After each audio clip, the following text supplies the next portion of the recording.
Hello everyone, this is Mr. Sachin Kharade, Assistant Professor, Kekewa College of Agricultural Biotechnology, Nasik, going to deliver a topic on test tube fertilization and its application inside the plants.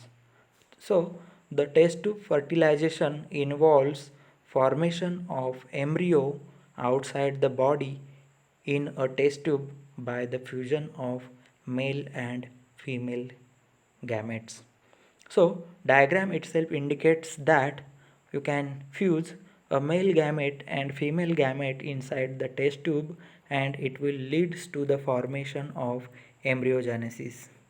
So, first of all, we should know what is meant by in vitro conditions. So, in vitro means experiment performed or taking place in a test tube or a culture dish or elsewhere outside the living organism. We can call it as a in vitro conditions. So, we should know about the in vitro pollination or term in vitro pollination involves aseptic pollination of cultured pistils or ovules to achieve a pollen germination, pollen tube growth and its entry into a embryo sac, double fertilization and subsequent development of embryo and the endosperm. So we can develop a embryo from this in vitro pollination. So there are the task of the plant breeder can be made difficult by any of the following eventualities. Uh, there may be a pollen fails to germinate on a stigma, or the growth of pollen tube in the style is partially, or no fertilization takes place, or the fertilized egg cell does not develop in vivo and it will get abort. Then abscission of ovaries occurs permanently. So there may be a different task that will difficult a breeder that will difficult to prepare or uh, to develop a hybrid plant from the two different plants. So, if no fertilization takes place after self pollination or cross pollination, then it is referred as self incompatibility or cross incompatibility. So, in vitro fertilization is of particular importance if the incompatibility is present on the stigma or in the style. So there may be a different types of in vitro pollination involves. There may be a stigmatic pollination, placental pollination, ovular pollination, or ovarian pollination. So first of all, we will see stigmatic pollination is the application of pollens to the stigma inside the test tube and it will leads to the formation of embryo. So it will, we can call it as a stigmatic pollination. So if application of pollen to the ovule attached to a placenta inside the test tube and it will leads to the formation of embryo, we can call it as a placental pollination. Then ovular pollination means application of pollens to the egg-sized ovule, we can call it as a ovular pollination. Then ovarian pollination means application of pollens to the egg-sized ovary and it will leads to the formation of embryo. So these are the different types of in vitro pollination we can perform, but we have to perform these all pollination inside the test tube and inside the artificial conditions. So this is the flower picture. From that picture we will know about the various parts of flower. We can see petals, then stamen, then anthers, sepals, then stem, then ovary, style, stigma. Huh? So from that information we can separate down the various parts of flower, and it will very much important for the pollination or in vitro pollination inside the test tube. So first one is the stigmatic pollination. So pollens from a ripe anther which has been excised or externally sterilized is then placed on the stigma. It is similar to the fertilization in vivo method. Using stigma fertilization, success has been achieved with Nicotiana rustica, Nicotiana tabacum, Petunia viosea, then Anthurium majus. So these are the some different examples in which scientists have performed a stigmatic pollination. We can see in the diagram there is a ripe anther which has placed on a stigma, so it will fertilized inside the test tube and it will leads to the formation of embryo. Then next one is the placental pollination.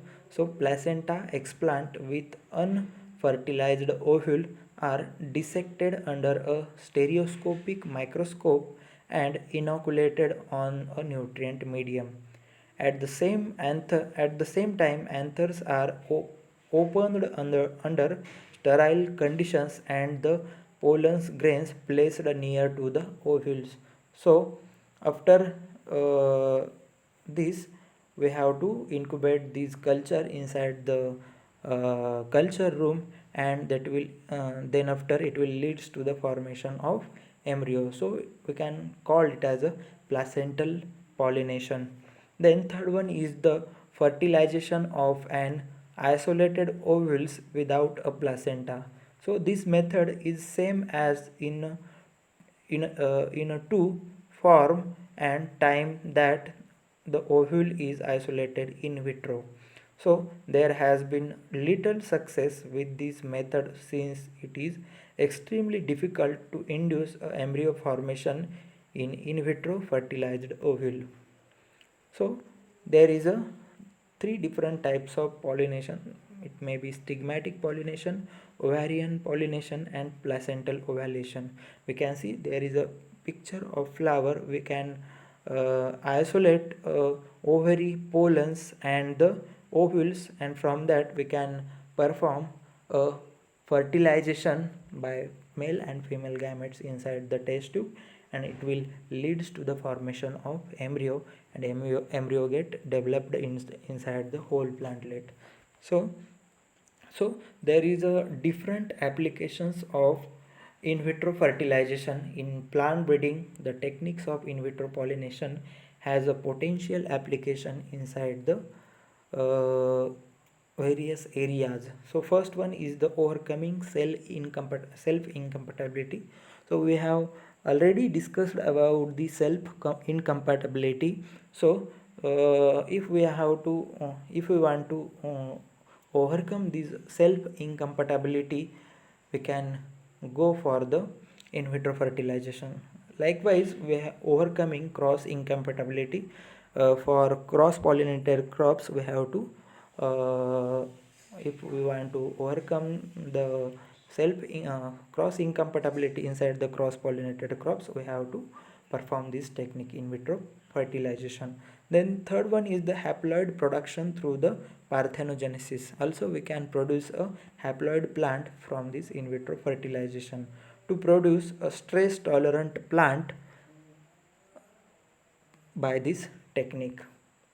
So there are some disadvantages for this in vitro fertilization. First one is the proper stage of flower. So for this in vitro fertilization we need a proper stage of flowering. So if we not get unopened flower, there is no any success inside the embryo formation. So flower stage is very much important inside the in vitro fertilization. Second one is the contamination. So contamination is the major problem inside the in vitro cultures. So there is a tremendous growth of microorganisms and fungus and different bacteria. So from that contamination our culture may get uh, our culture may get disturbed or may get contaminated. So there is a contamination is the major problem. Third one is the low success as compared to the natural fertilization. There is a low success as compared to the natural fertilization.